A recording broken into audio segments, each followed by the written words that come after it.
Hey everybody, just wanted to send you a quick video to make sure that we're all on the same page as far as Schoology expectations and show you specifically how to do some of this and how some of this should look. What I'm about to go over, procedures and expectations for Schoology entries, Dr. Sakona handed out on paper at our pre-planning meeting, if you still have that, and it's also on Schoology in our staff course under the procedures and expectations folder. So check that out if you need it on paper.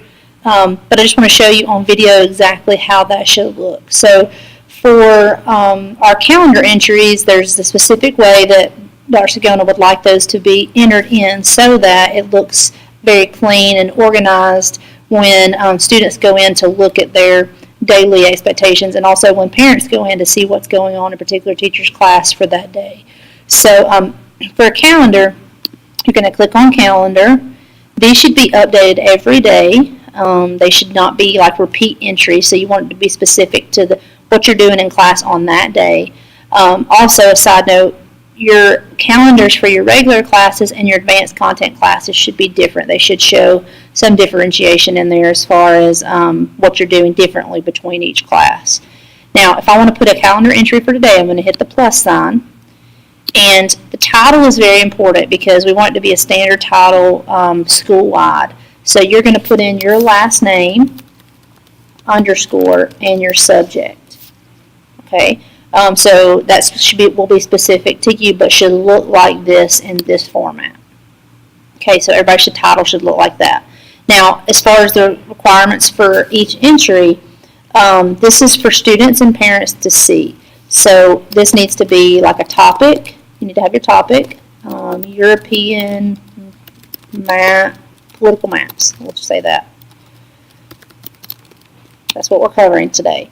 You also need to have class activities. So I might have startup. We are going to label the map on Sketch. And then small groups or whole group, we're going to review with quizzes.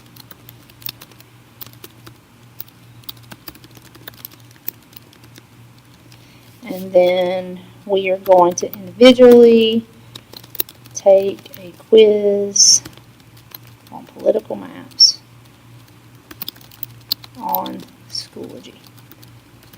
Also, you want to put homework for that day. Even if you don't have any homework, you would just put homework none, or whatever it is that you have for that day. Now, the cool thing about calendar, you can attach a file. You can also attach a link. You can also attach a resource, and you can even do an audio-video recording of yourself if you want to with specific directions attached to that calendar entry. So that's pretty neat. Now, the important thing about this, you do want to make sure your classes are seeing this entry, and you have to select the classes you want to see it. So I can just click here and type any letter, and it'll pop down the classes that I can populate to see that. And you want to make sure you select each class. Otherwise, they will not see it on their calendar. Okay, so that's how you do a calendar entry in a nutshell. That's what it should look like. So check out those requirements and make sure your calendar entries are looking like that each day because I know they're looking for that to be done correctly. All right, now let's move into your actual course and what your folder should look like. All right, so the requirements for this are a little bit different this year, but there should be a folder for each instructional cycle in each class, okay, and they should be labeled like this. For example, this is a main folder, so it's Instructional Cycle 1. This cycle starts on the 3rd and ends on the 30th. That means that the summative should be given on the 30th, okay? So that tells you, the entire date period for that entire instructional cycle from the first day to the test day, okay? Now, when I click on this, it's going to get even more specific. It's going to be broken down by topic and day, all right? So, for example, and they need to be labeled like this, Instructional Cycle 1, the topic is main idea, and it's going to be covered August 7th through August 9th.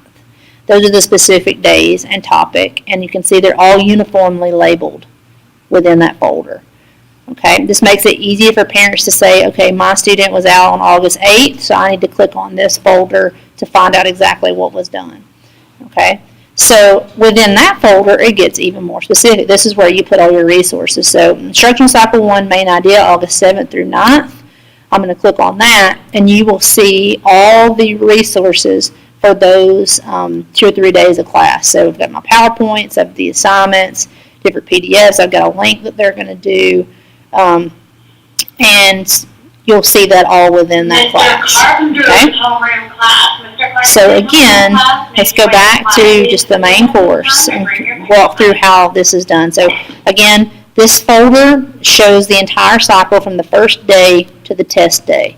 If I click on that, I'm going to get more specific, label Instructional Cycle 1 with the topic and the specific dates. And if I go inside that, that's where I'm going to find all my resources.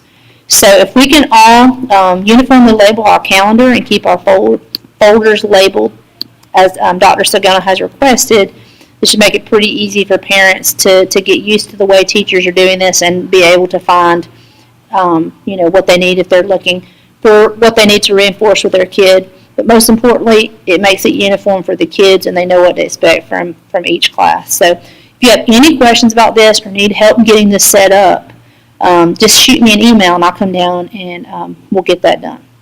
Have a great day, guys.